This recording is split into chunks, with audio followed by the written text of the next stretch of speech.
Before we dig into the capabilities of these player devices and start to look at what they can do, let's take a look at how to instantiate them and how to get them into the rack and where to put them in the rack. Before we even do that, let's take a look at where they live. So up here on the left in the browser, if we go to players, which is a nice new little addition to this area, we can see the 3 player devices. Now, if I go to drag one into the rack, we can see a big no sign, and that basically means that you can't drag it into the rack in that raw form like that. Now, this may seem a little confusing because usually, even with a basic effect, you can drag it straight into the rack and it'll just sit there by itself.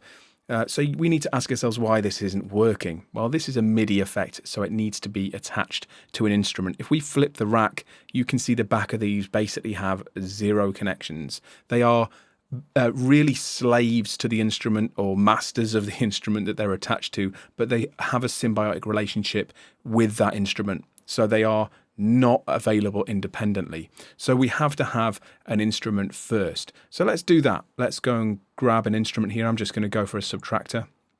And then once we've got that, you can then go back to the players area. And let's say we want a dual arpeggio.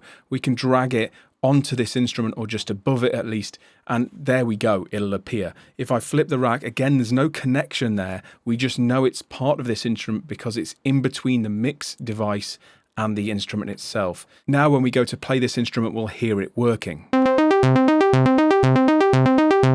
Once our devices are in the rack, you can treat them very much like any other instrument. So you can bypass them, you can fold them away, you can even load presets in the same way and browse presets with the hot swap system and even save them in exactly the same way as well. So once they're in there, you're going to get expected behavior and they're going to seem just like any other device. The only real difference is that you've got to make sure that that instrument is in place. Otherwise, they just won't work. So next up, without any further ado, let's get into these devices. Let's see what they can do. First of all, we're going to take a look at the Dual Arpeggio.